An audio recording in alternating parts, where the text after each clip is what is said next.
দেখতে পাচ্ছেন যে একজন লক্ষ্মীর ভান্ডার নিয়ে এসেছেন, তার নামটা সবার আগে জেনে নেব। আপনার নাম কি? আমার নাম লক্ষ্মীকান্ত কর্মকার। মানে যিনি লক্ষ্মীর ভান্ডার নিয়ে এসেছেন, ভান্ডার, এবং তার নামও লক্ষ্মী, প্রকল্পটা কেন হয়েছে মনে হচ্ছে? এই প্রকল্পটা মমতা ব্যানার্জি অনলি ফর মহিলাদের কথা ভেবে এই লক্ষ্মীর ভান্ডার প্রকল্প চালু করেছে। ভোটের কি প্রভাব পড়বে?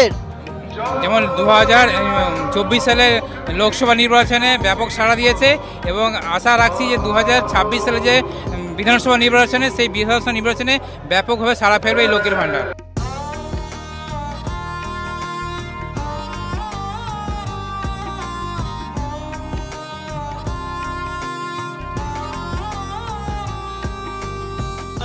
মানুষ শুনুন, আজকাল লক্ষ্মীর ভান্ডারে হয়েছে মেয়েদের ভোটারটা প্রচুর বেড়েছে। 500 মেয়ে সব উপকৃত হয়েছে, 500 টাকার জায়গায় 1000 টাকা পেয়েছে। আজ লক্ষ্মীর ভান্ডারটা পেতে মেয়েদের হাত আরো শক্তিশালী হয়েছে, সেই জন্য দিদির হাত শক্তিশালী করার জন্য 26 এই প্রস্তুতি দিদি কি দেয়, তার জন্য আমাদের আশা।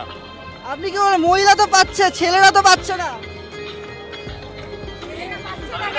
ছেলেরা সবুজ সাথী পেয়েছে, তাহলে ছেলেরাও পাচ্ছে।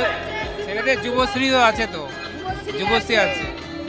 মহিলা যেহেতু মমতা দিদি মহিলার প্রচারটা বেশি, মহিলাদের দিকে এগিয়ে যেতে বলছে, বিপুল ভোটে জয়ী হবে। তবে এই লক্ষ্মীর ভান্ডার প্রকল্পটা চালু হওয়ার পর থেকে আমি এই যে বেসে প্রতিটা গ্রামের বাড়িতে বাড়িতে গেছি এবং পৌরসভার প্রতিটি ওয়ার্ডের বাড়িতে বাড়িতে গেছি, মানে বিপুল সংকল ছাড়া যে এই লক্ষ্মীর ভান্ডার ছুঁয়ে আশীর্বাদ করছে।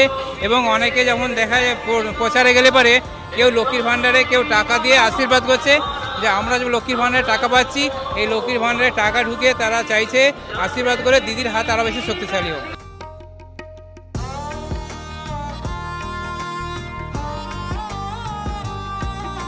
তাহলে বুঝতেই পাচ্ছেন যে এবারের আসন্ন বিধানসভায় লক্ষ্মীর ভান্ডার কি তৃণমূলের জন্য বাড়তি অক্সিজেন দেবে, সেটা হয়তো সময় বলবে। Rahul Sadhukar, TV9 Bangla digital.